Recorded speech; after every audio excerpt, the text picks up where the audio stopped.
Now, the Republic of Congo is set to export its first liquefied natural gas in a few months' time as the country invests billions of dollars in new oil and gas projects in the Central African region.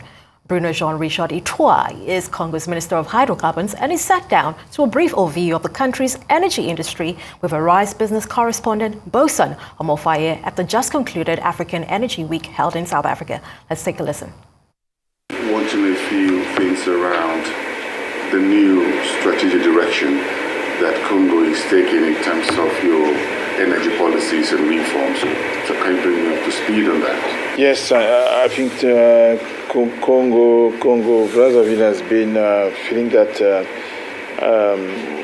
we should give to gas energy, gas potential and gas future the right place in the energy mix we should bid for the future of the country. It was said and it was felt by the president, by the government, a long time ago before anyone was talking about that. So we started very slowly by using gas for generating power. It was a very small power plant of 25 megawatt, and then we moved to 50 megawatt, and after that to 300 megawatt, and today we're producing 480 megawatt, which represents around 70% of electricity provided to the country. So today we're very happy because we see now the world is having the same understanding than we had 20 years ago. So we are very happy to put it at the front of our challenges in the country for energy solution. We're very happy because I think really everyone knows and say that gas energy is a clean one, especially European Commission. And everyone see that for the energy transition, gas will be the first solution for most of time needs we can have to face. And also, I'm very happy because Africa will be once again the solution for that, because we're seeing so many discoveries coming up in many countries. And the last one was in Cote d'Ivoire, in Namibia before, in Mozambique, and so and so. And in a more humble way, we think Congo also have a high potential in terms of gas. So we're working to build that new ecosystem. Yes. But are you getting new investments? Are you getting new projects? How much are these coming through? The government putting in and the private sector bringing money in. Tell me about these projects. The good thing is that before even we end the process of building the new ecosystem, which means for us having now a new managing director is just in front of me in charge of gas, having, I hope in the next weeks or month, some institution dedicated to gas, having a new gas code, having a gas master plan. Before ending that, we have a project. A big one, industrial one, is led by ENI. We will start exporting LNG in December. It's a $5 billion project. It's a huge one. It's a very big one for us. The first phase is around 600,000 tons a year. The second one will be 3 million tons a year in 2 years, in 2025. And just beyond this project, we're discussing for another one, a second one with a Chinese company, and I think they will start in January. They want to start in January. And based on the gas master plan, we have been building, elaborating with Mackenzie and our national oil company.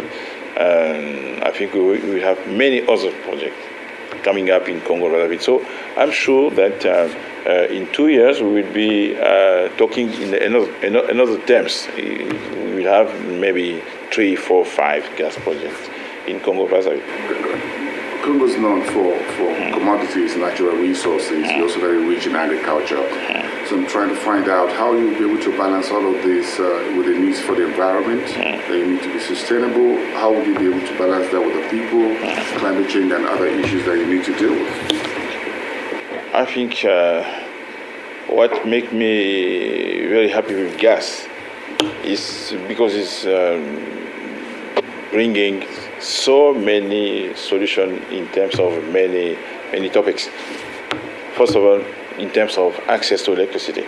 We think that gas will accelerate the access to electricity by the power plant. You know, to build an hydropower, it takes 5-6 years. To build a gas power plant, it takes 1 year. So it's so much more quick to do it. With gas, we see that in 1-2 years we will maybe double the production we have today, because I have on my table and on the table of my colleague in charge of electricity, maybe 5-6 projects waiting for an agreement from the government. So this is very good for us, because as you see, all of us, all the government, we fighting to eradicate energy poverty. We're fighting to cancel the 600 million people in Africa without access to electricity. So gas will be probably the best friend for that, for this issue. The second thing is access to modern gas. So this is a direct benefit. Having gas now and being able today to bring it to population everywhere they need it will be the second benefit for the population. The third one I see, beyond the ecosystem, a new one, we will create jobs, we will also bring more economic growth. It's about agriculture that you mentioned.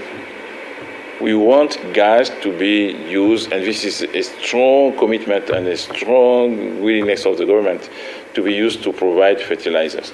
Because in our economic plan for the country, development plan for the country, we put agriculture in the front of our priorities. And we put it for what? First, to give food to the population, to provide food security. It doesn't make sense. We have enough water, we have very good lands, we have forests, we have everything, we have sand, and we're still importing maybe 70% of what we eat. It doesn't make sense. So food security is on the front of our priorities, and having fertilizers produced in our country for our needs, and why not for export, to be exported in the international market, is our most important priorities, and having gas is one of the conditions for that. So you can see a big and huge benefit in terms of population needs. The second thing is environment. Yes, gas is a clean energy. So if gas become your first energy provider in your mix, so you're having more and more clean energy in the country. In the same time, I can tell you that oil producing companies, they're working very hard, and with the pressure of the government, to reach the net zero, not in 20 years. Some of them they're saying in 2020, in 2030. In 7 years, they will reach that level by decarbonizing what they're doing, by capturing carbon, investing in forests, by investing in biofuel. That's what ENI is doing. So, in the same time, we're doing that. But having more and more gas as one of the solutions, I think it will bring us, and we're working on that, to say to the world that we can be oil-producing country and reach net zero maybe in 10 years.